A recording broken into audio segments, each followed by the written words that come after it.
Hi, this is Pete Stahl. I'm with the League of Women Voters of the Los Altos Mountain View area, and I'd like to welcome you to this discussion of the ballot propositions for November of 2018. League of Women Voters is divided into two organizations. I'm here representing the Education Fund, which is nonpartisan and does voter service. We're a 501c3 nonprofit. And we do voter education as opposed to advocacy, which is what the other part of League of Women Voters does. We build participation and we study key community issues at all government levels in an unbiased manner. What I will be doing here today is giving you some helpful online resources.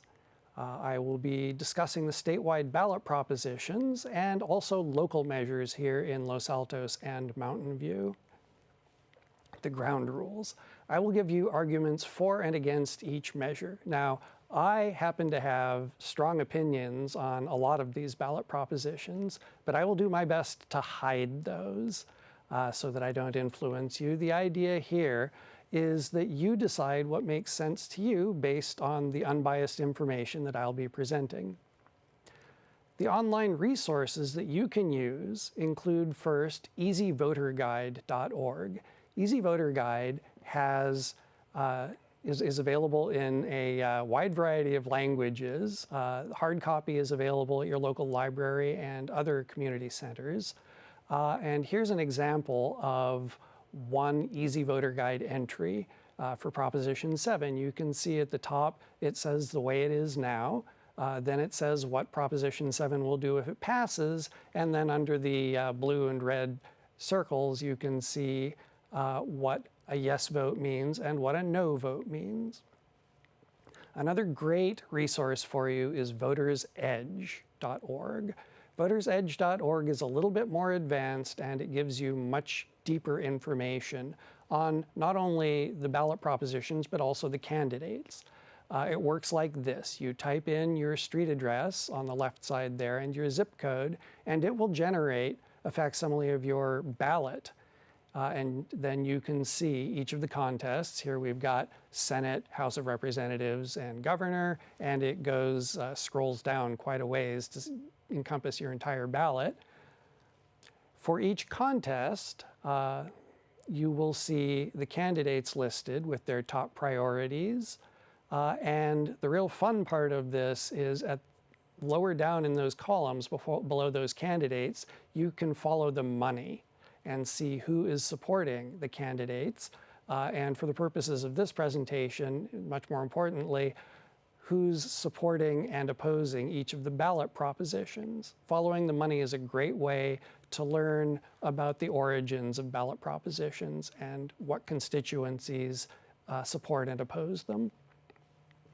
And finally, our local league has its own website, League of Women Voters of the Los Altos Mountain View area, LWVLAMV.org. We've got general election information there, and we've also got videotapes, I should update my lingo here. We've got videos of local forums, such as the forums that we hold for the city council candidates and for the school board candidates. So let's dive right into the ballot propositions. Propositions at the statewide level, there will be 11 on the ballot. They are numbered 1 through 12. You can see here's a preview 1 through 6, and then 7 through 12. Proposition 9, which would have split California into 3 states, has been removed from the ballot, so that won't be appearing this year. Locally, everybody in Santa Clara County will be voting on Measure A. If you live in the city of Los Altos, you will get C and D. And if you're in Mountain View, you will get P and Q. Those of you living in Los Altos Hills, you will get just A. Statewide ballot propositions. Number 1, these are bonds for housing assistance, $4 billion in total. $3 billion of that is to be repaid from the general fund. The second line there, the CalVet home loans, are self-paying. They're actually paid off by the veterans who take out those loans. Of the remaining $3 billion, the bulk, $1.8 billion, will fund affordable apartments, and this will be enough for roughly 30,000 units across the state. $500 million roughly for housing infrastructure, particularly around transit centers, in order to make better use of public transit systems.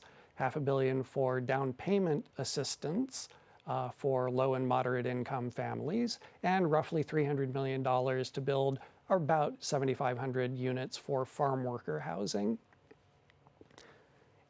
The bonds in Prop 1 will be repaid roughly 35 years at a rate of $170 million a year out of a general fund that currently runs somewhere around $110 to $120 billion.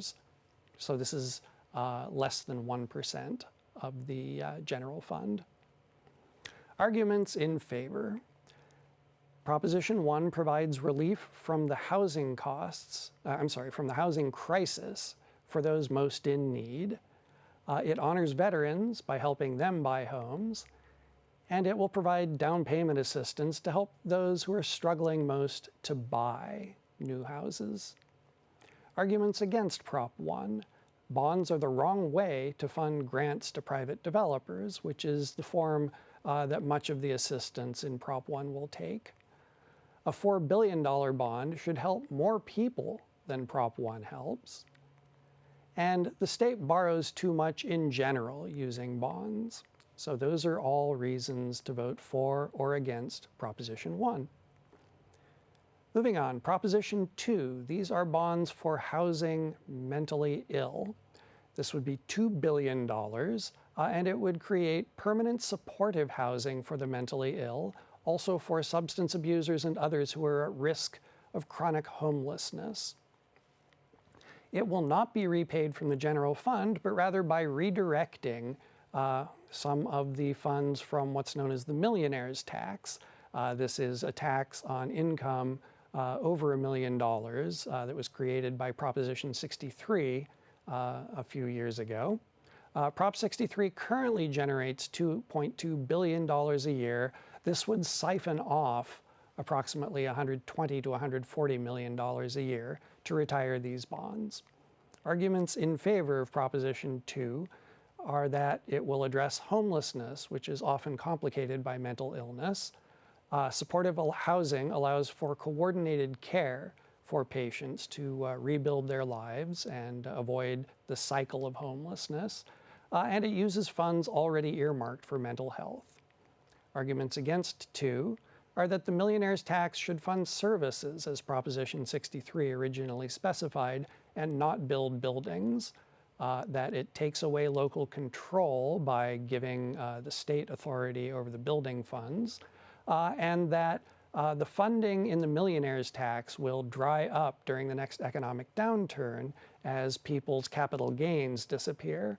But the bond obligation will persist, and that might rob patients of essential mental health services. Proposition 3 is bonds for water-related programs, including water supply and quality, fish and wildlife habitat, water facility upgrades, and groundwater recharge and storage. It will be repaid over roughly 40 years at a cost of $430 million a year to the general fund. Arguments in favor of Proposition 3 are that it increases the water supply from new sources, such as stormwater capture and desalination. It will help ensure safe drinking water for disadvantaged communities. Watershed restoration improves water quality naturally, and that's one of the things that Proposition 3 will fund. Arguments against 3 are that $9 billion is too much for the state to borrow, that it does not add much-needed dams and reservoirs to increase the capacity of our drinking water system, and finally, that this is a special interest initiative rather than a bond measure that originated in the legislature, and it uses bonds for expenses that businesses and ratepayers should cover instead of the public. Proposition 4 is the last bond measure on the ballot, and it's for children's hospitals. It's $1.5 billion, most of which will go to a collection of 8 private nonprofit children's hospitals scattered throughout the state. The closest one to us is the Lucille Packard Children's Hospital at Stanford. It will fund construction, expansion, remodeling, renovation, furnishing, equipping, and financing of these hospitals, and it will be repaid over roughly 35 years at a cost of approximately $80 million a year to the general fund. In favor of Proposition 4 are that better health outcomes for the is that it will create better health outcomes for over 2 million sick children that are treated by these hospitals a year. Medi-Cal payments alone can't fund capital improvements, and I should say that of those 2 million sick children, the vast majority of them, roughly 2/3, are on Medi-Cal public insurance. And finally, children's hospitals are critical public resources deserving of this public funding. Arguments against. Proposition 4 does not address healthcare costs. Taxpayer dollars shouldn't build privately owned hospitals. And bonds should not pay for furniture and equipment, but rather for buildings and much longer-lived capital expenses. Proposition 5 is about property tax base portability for people aged 55. It allows eligible homeowners, which is to say people over 55 and the disabled, to transfer the assessed value of a sold home to a new home of any value anywhere in the state with no limit on how many times. Currently, they are limited to houses of lower value only within their county or a few select other counties just once in their lives. The impact of Proposition 5 will be to reduce local revenue up to $1 billion eventually. Arguments in favor of 5. Older adults on fixed incomes need this protection. More houses will become available for younger families as empty nesters move out of their larger houses. And Proposition 5 will require the state to cover school losses, so there will be no net impact on the education system. Arguments against Prop 5. Seniors are already protected when downsizing by existing law. Proposition 5 does nothing to help non-property owners or income inequality. And Proposition 5, although it won't harm the schools, will harm the ability of local governments to provide services. Proposition 6 is a repeal of the transportation taxes and fees that were implemented a year ago. These include a 12 cents a gallon tax on gasoline, 4% on diesel, a new transportation improvement fee that you'll see on your car registration that ranges from $25 for a clunker to $175 to a new luxury vehicle. And zero-emission vehicles will be paying $100 in lieu of gasoline taxes. If Proposition 6 passes, it will reduce transportation funding by $4.5 to $5 billion a year because it repeals all of these taxes. And furthermore, Prop 6 will require voter approval of any future taxes on vehicles or fuels. Arguments in favor of 6. Gas taxes are too high, and they're paid by those least able to afford them. Too much is spent out of the existing revenue stream on parks and training and so forth. It ought to be more concentrated on fixing the roads, and voters should have a voice in future tax increases. Against Prop 6, our roads urgently need this funding, so we should not repeal these taxes. Drivers who benefit should pay. These are, in essence, user fees. And our economy depends on a working infrastructure, which these taxes fund. Proposition 7 has to do with daylight saving time. It updates state law to conform to federal laws on daylight saving time, and it allows the legislature, with a 2/3 vote, to change daylight saving time. With 2/3 supermajority, they can eliminate daylight saving time.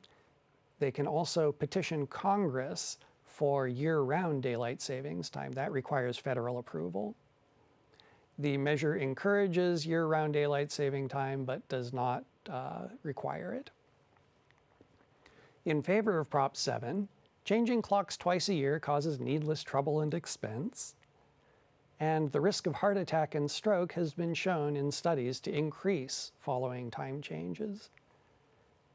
Arguments against Prop 7 are that daylight savings time in winter is dangerous as children walk to school in the dark, and if we had year-round daylight savings time, California time would be east of Nevada and Oregon for 4 to 6 months a year when when we have daylight saving time and they don't. Proposition 8 has to do with private kidney dialysis clinics. It would regulate the prices charged by private clinics, principally DaVita and Fresenius, and require rebates to private insurers if the rate cap were exceeded. The cap would allow these clinics to charge for direct patient services care and healthcare quality improvement costs, but little more than that.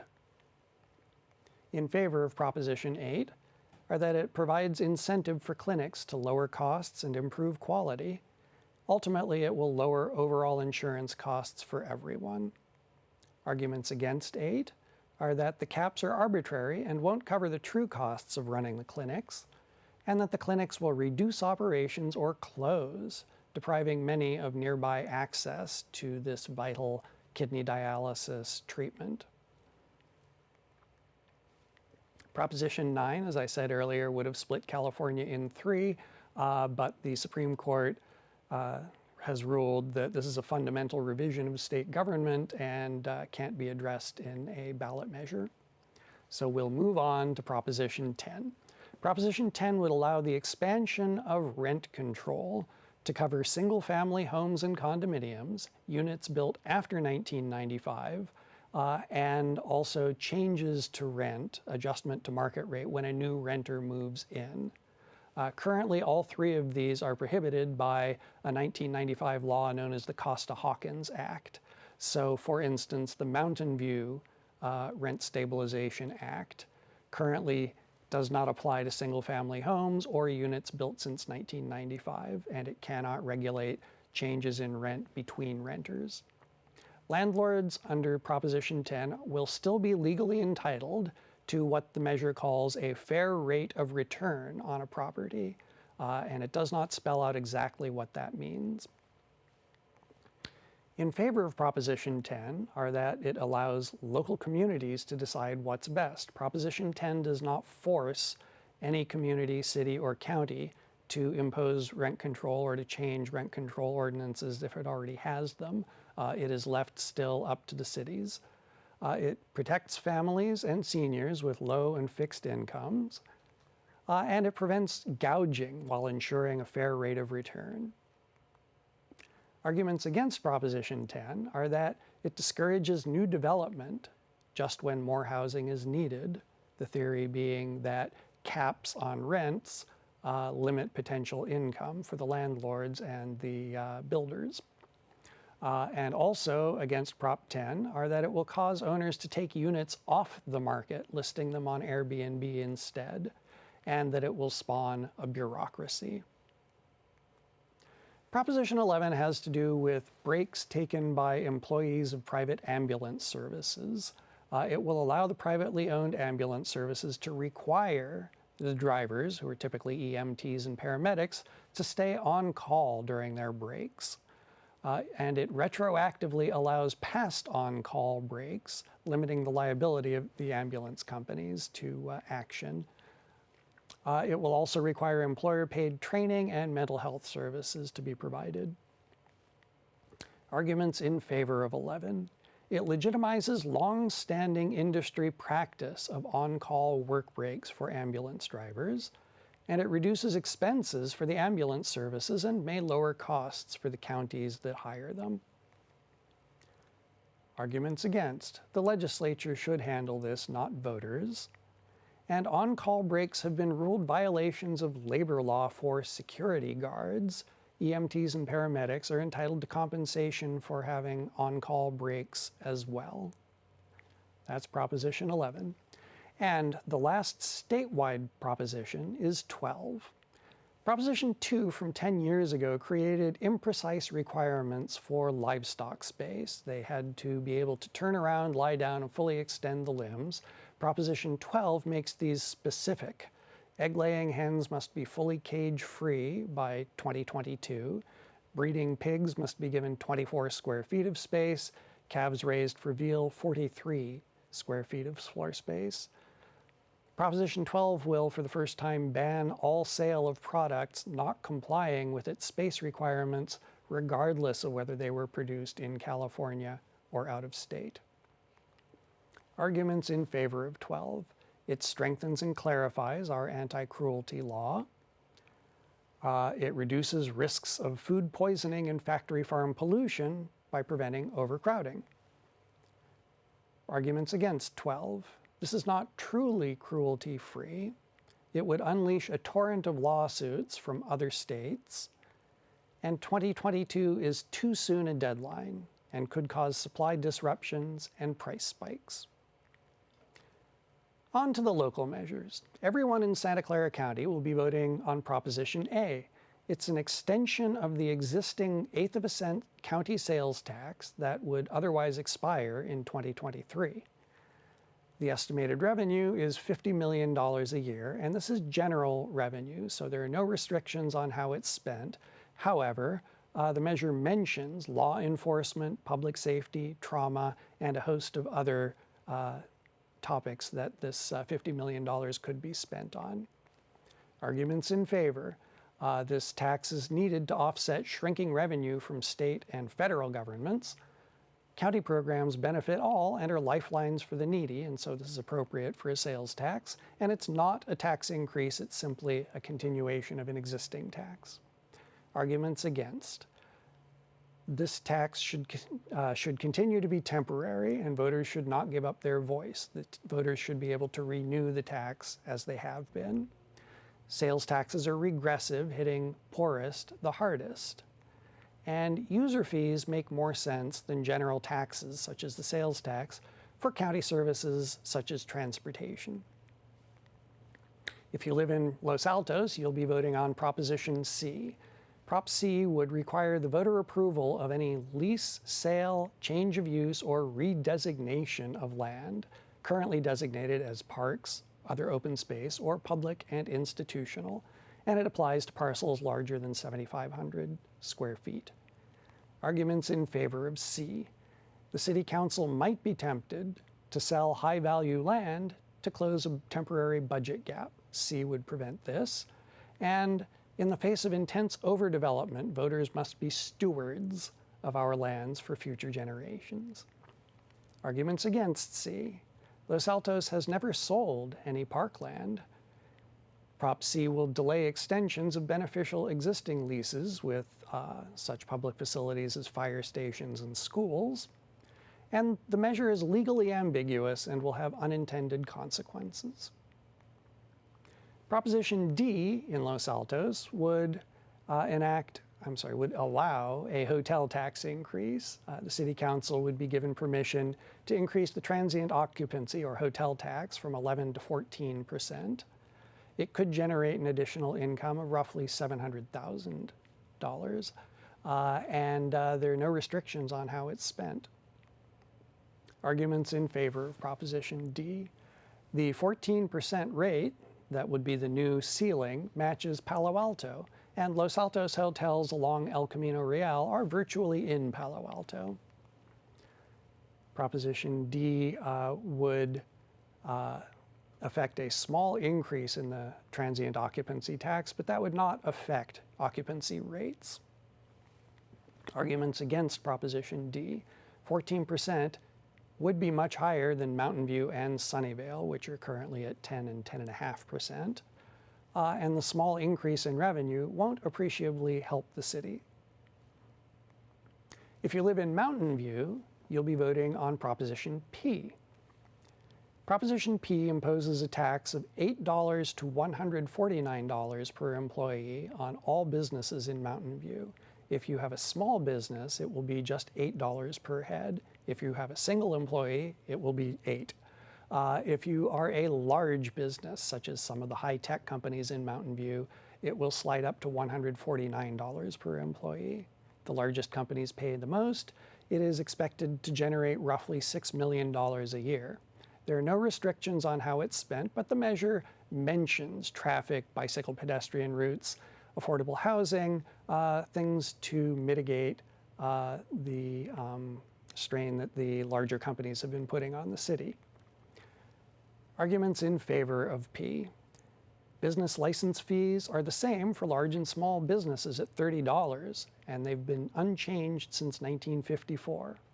94% of businesses will only pay $8 per employee, up to $195 at most.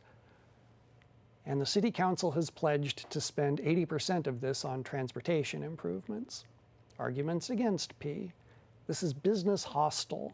They had similar taxes in Seattle, and Amazon and Starbucks forced a repeal. It won't yield enough money, between $5 and $10 million, to help much, and nothing prevents the City Council from spending these fees on anything they wish. Finally, Proposition Q in Mountain View is a cannabis tax. It would impose a 9% tax on cannabis businesses, and not just on the marijuana itself, but on their gross receipts. Any paraphernalia or other products that they sell as well would be taxed at 9%. It could generate as much as $1 million a year. There are no restrictions on how it's spent, but the measure mentions public safety. In favor of Q, this is a necessary step to open recreational marijuana businesses in Mountain View. And Mountain View voters overwhelmingly supported Proposition 64, so it makes sense for us to enable this and move forward. The City Council has pledged to spend the revenue on public health and safety, which makes sense. Against Proposition Q, marijuana is still illegal under federal law. We should wait for true legalization before pushing forward. This won't yield enough money to help much, and nothing will prevent the City Council from spending this revenue on anything they wish, despite their promises in the measure. And that wraps up the discussion of the ballot propositions for November of 2018. I urge you all to do further research using some of those websites that I mentioned at the beginning, and get out there and vote. It's essential that you participate in our democratic process. Thank you very much.